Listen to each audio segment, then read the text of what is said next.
Escitalopram, or trade name Lexapro, is an SSRI therapeutic class antidepressant.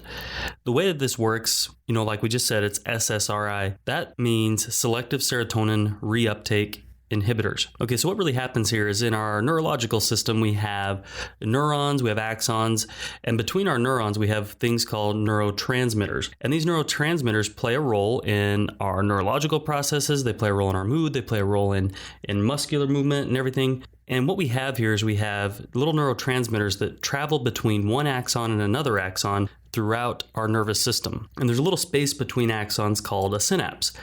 And what will happen is the neurotransmitter will travel from one, go between the little synapse, go into the other one, and continue to flow throughout the system. Serotonin is one of our neurotransmitters that plays a role in mood and behavior.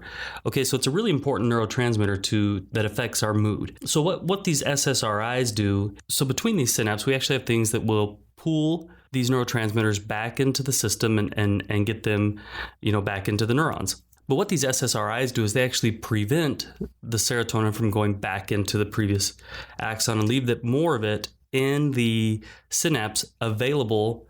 And so by doing this, we increase the amount of serotonin available. So all we're really doing is preventing it from being taken back, and thereby we increase the amount available. So because of this, it really plays a role in major depressive disorder, anxiety disorder, PTSD, and social phobia. Some of the nursing considerations to keep in mind are that it's contraindicated with MAOI use. We really want to leave about 2 weeks between stopping an MAOI and starting Lexapro. It can also unfortunately lead to suicidal thoughts, insomnia, drowsiness. So it's really important to monitor your patients who are taking antidepressants, because these antidepressants can actually lead to suicidal ideation. So we really want to very directly ask our patients, have you had any thoughts of harming yourself? And we really want to make sure we're being very direct with that question. We don't want to beat around the bush with this question. We need to get a direct question and a direct answer about if our patient is having suicidal thoughts. Another severe side effect that these can cause is that they can lead to QT prolongation. What this means is it can actually lead to very severe ventricular arrhythmias. And so we really want to monitor the patient, monitor their EKG, and see if there's been any EKG changes, if the QT interval is being elongated, and how long it's getting. It's really important to let your patient know too that it can take 4 to 6 weeks for this medication to actually take effect.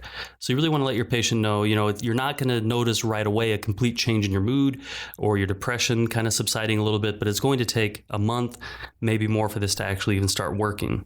So you really want to assess your patient's mood, assess their previous thoughts, assess their suicidal ideation, and really help your patient understand how this medication works and what they can kind of expect for the medication. This has been another episode of the Nursing.com MedMaster Podcast. My name is John Haas, RN, CCRN alumnus, and I want to give you our free download of the 50 most commonly prescribed medications.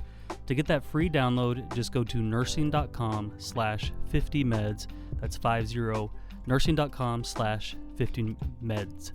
We love you guys. We want you to succeed. That's why we provide clear, concise, and visual supplement for nursing school and the clinical floor. We love you guys. Go out and be your best selves. Happy nursing.